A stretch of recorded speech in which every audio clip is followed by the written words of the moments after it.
I walk 32,000 steps every single day, and I threw out all my furniture. This is not clickbait. I am not pulling anyone's leg. In fact, before I moved here to Nova or Northern Virginia from my old place down south in Palm Bay, Florida, I used to own a bunch of different furniture. A big ass couch, a dining room table, several chairs, and I threw out all of that before I moved here back in December 2025. You could say that from December 2025 last year up till today, July 2026, I own almost zero furniture. The only items that I have in my small studio apartment are just going to be a standing desk with a walking pad / treadmill underneath and a small bed for me to only use at night. So why did I throw out my furniture? In my quest to conquer 32,000 steps every single day? Let's dive into that in today's video.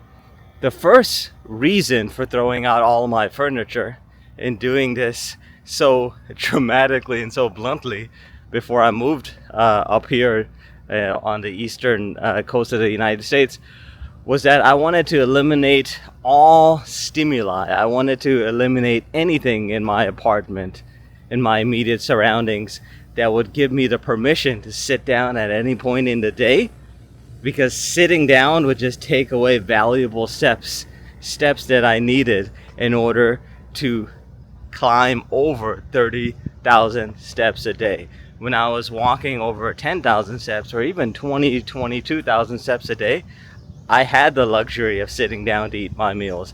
I had the luxury of going to the movies. I had the luxury of sitting down on my couch and watching hours of streaming video. I could still knock out those steps.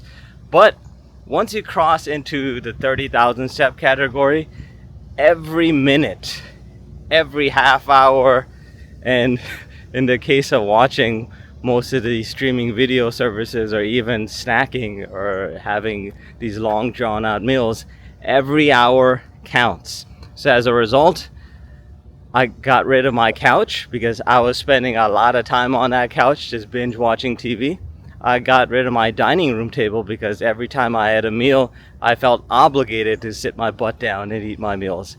And then as far as chairs were concerned, that was just a ready-made excuse for me to just sit down and act like I was tired. Or when I actually quote-unquote felt tired, those were just crutches for me to utilize. In fact, here's the truth of the matter. Whenever you feel tired, you're not actually tired.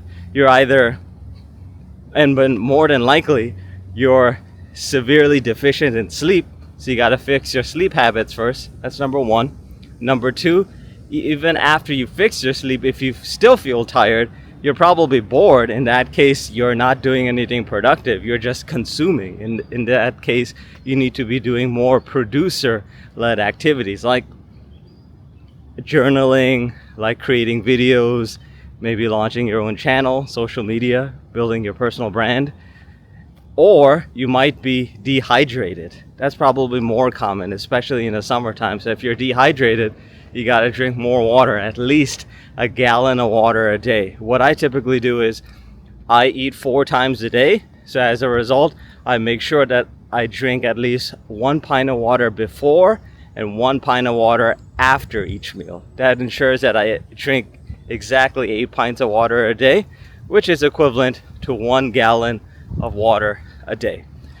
So you're probably either dehydrated, you're severely lacking vital sleep, at least 7 to 9 hours a night, or you're just bored.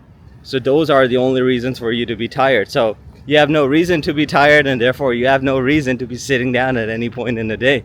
And if you minimize the time you spend sitting, guess what? Walking 30,000 steps will be that much more possible for you. So that was the first reason. I wanted to get rid of all these stimuli in my apartment. The second reason is when you cross into the 30,000 step a day category, you will develop an allergy to sitting. You will actually detest the very idea of spending any amount of time on your butt. I know I now actively avoid situations where I have to spend even 30 minutes sitting down. That's why I don't go to the movies. That's why I refuse to dine in at restaurants. And I would rather either order something for pickup, or I wouldn't go to restaurants anyway, right? I would much rather cook my own meals at home. I know exactly what I'm putting into my digestive system every time. I can actively track those macros, those macronutrients, and those micronutrients from my own meals. I also have started to avoid meetings, in-person meetings, that are at least an hour long. And if they're hours long, or God forbid, a full day workshop, I neglect them. I just avoid them altogether. There have been already a couple of workshops at work so far this year where I've actually just opted to sneak out at lunchtime. So I came in like at 9 a.m. on those workshops, and probably every 30 minutes I would just get up, walk around, grab some water. That's very important. You're gonna get dehydrated really fast during meetings, during these calls, during these so-called workshops. So you want to make sure that you're constantly consuming large amounts of water. So I would constantly just dip out every 30 minutes or so, and then by lunchtime I was ready to go. So, I wouldn't formally announce myself walking out of the meeting. I would just take the back door and be on my way, and that would greatly save me more needed time to knock out my steps for the day. So when you start walking over 30,000 steps a day, sitting becomes detrimental to your overall activity level. So that was the second reason for why I inevitably threw out all my furniture. I wouldn't even need to use a couch, a dining room table, let alone a single chair in my home, if I have no inclination whatsoever of sitting down. So that was the second reason. The third reason is that I wanted to stay in a constant state of inertia. Constant state of inertia. For those of you who studied physics, or at least classical mechanics, and are familiar with the Newtonian laws of motion, an object at rest stays at rest, and an object in motion stays at motion. That's my whole philosophy, or at least part of my philosophy around high volume daily walking. I wanted to stay in a state of perpetual motion, perpetual inertia. So by owning a chair, a dining room table, a couch, or any type of furniture, I would be interrupting my perpetual motion by these inconvenient bouts of sitting down. So I wanted to avoid those crutches altogether and just toss them out. I wanted to constantly be moving around, because guess what happens when you're constantly moving? Guess what happens when you're constantly on the move? You stay active. And when you stay active, your energy also stays super sky high. So walking for me, especially high volume daily walking, is my natural energy booster. I don't need to be consuming multiple cups of coffee. I don't necessarily have to be springing for some pre-workout powder to dump in my morning Greek yogurt or my morning bowl of old-fashioned oats when I have 10,000 steps at my disposal. Easily, I can knock those out before I even walk into the gym, before I take my second meal of the day, before I log into my first meeting of the day at 9 a.m. High volume daily walking is a natural energy source that anyone can tap into, so long as you make a concerted effort to knock out as many steps as early in the day as possible. And then you continue building on that step count throughout the day. Instead of opting for long walks, just create walking windows and disperse them throughout your normal day-to-day activities. So that was the third reason for why I wanted to get rid of all my furniture before I moved here. I wanted to be constantly on the move. I didn't want anything detracting me from constant, perpetual inertia. Now, by also getting rid of all my furniture, right? All of this useless junk, I was making a commitment to never again be sedentary in my life. And by refusing to be sedentary, I was also consciously making an effort to decrease all of my risk factors for metabolic syndrome. Metabolic syndrome not only consists of all your typical causes of death, the most common causes of death, right? Heart disease, hypertension, hypercholesterolemia, cancer, type 2 diabetes. That's a big one. That's a big cause of morbidity and mortality in every single country of the world. By not being sedentary, all of a sudden you can eliminate those diseases from your risk profile. Obviously, depending on what culture you were born into, you're still going to have certain risk factors, genetic risk factors. For example, you might have a genetic risk factor for high cholesterol if you have certain amounts of elevated amounts of apolipoprotein A and or B. I have, in fact, both of them. I actually discovered that on a recent blood test. I saw that I had elevated amounts of apolipoprotein A and apolipoprotein B. There's probably very little I can do diet and exercise wise to bring those down. Those risk factors, those genetic biomarkers will always be there in my blood. Nonetheless, I can bring my HDL way up by eating more eggs, by doing more exercise. I can lower my triglycerides to their lowest level by eating a diet comprised of single ingredient whole foods, absolutely zero amounts of ultra processed, crappy goob slop or whatever you want to call it, highly processed food, junk food. By exercising, by lifting weights, resistance training 3 times a week, building muscle mass, prioritizing my body, building more muscle, and burning fat for energy, burning carbs for fuel, I can certainly increase my chances of staying alive longer, and by extension increase my life expectancy, even despite the presence of those genetic biomarkers. But being constantly active, constantly moving around, high volume daily walking or walking over 30,000 steps, that probably makes the biggest difference when it comes to increasing your life expectancy.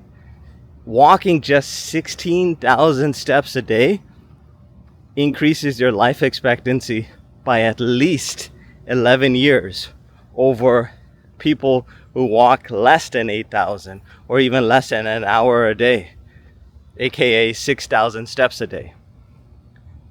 So by possessing absolutely zero amounts of furniture in my apartment, I was no longer gonna force myself to be sedentary. I had no option to be sedentary. I was always going to be constantly moving from the time I got up from my bed to about 6:30, 7 p.m. when I eventually go lie down in my bed.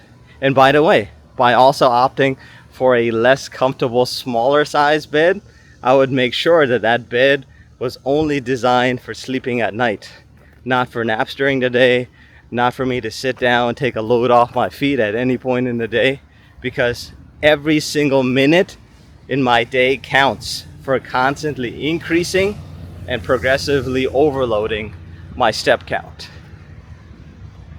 By choosing not to be sedentary at any point every single day, you are increasing your life expectancy and you're distancing yourself further and further away from developing metabolic syndrome.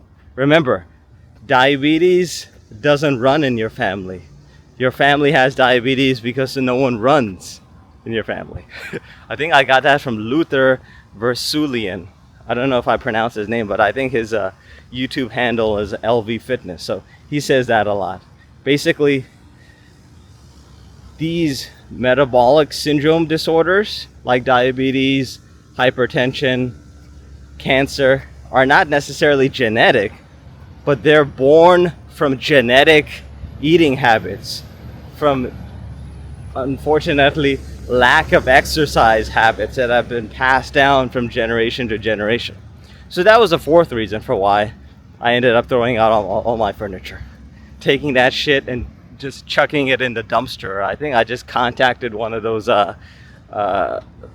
junk removal agencies. I think that's what you call them, down south in Florida. They got plenty of those guys. So that was the fourth reason.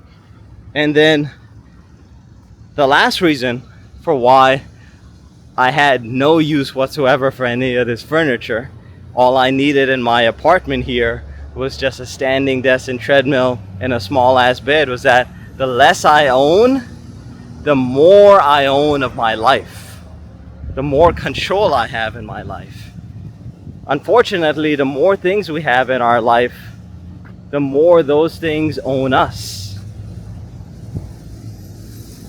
If you are just living to own the latest gadgets, the latest iPhone, the latest car, getting more beds, purchasing more properties, etc., you're not actually owning any of that shit.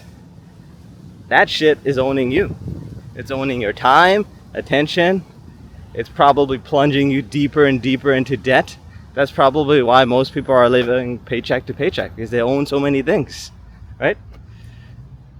I had no use for any of these things. I had already moved maybe 4, maybe even 5 times in the last 4 years. I was constantly moving from place to place. Every single year I would find myself in a new place. So that's why at one point I had basically lived across the entire state of Florida. So every time I moved, I just subtracted more things from what I already had. So I remember changing 2 couches. I remember changing a couple of dining room tables. I dropped a couple of dressers.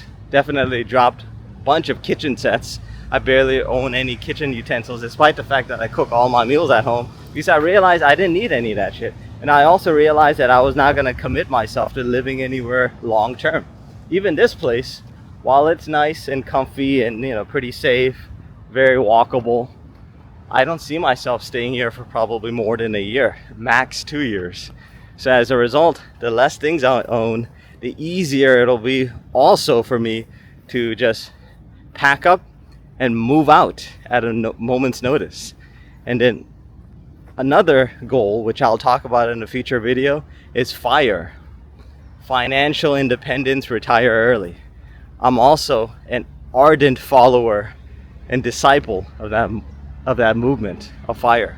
I'm actually actively trying to FIRE in the next couple of years. And I'll keep you guys updated on how that journey progresses. But essentially, for me to successfully FIRE in the near future, I don't need any of this junk, because I'm not taking any of this junk with me when I eventually FIRE overseas, because for me it's going to be expat FIRE. It's not going to be barista FIRE or coast FIRE or lean or fat FIRE, none of that shit. I have every inclination and intention in my mind to retire overseas in the very, very, very near future. So a couch, a big ass bed, a dining room table, chairs, all the latest gadgets have no room in that reality. They're not part of my reality. Walking over 30,000 steps a day and progressively overloading on that every couple of months, doing resistance training 3 times a week, and of course eating a diet that's 100% comprised of single ingredient whole foods. That's my reality, and that's feeding my goal to ultimately FIRE in the very near future.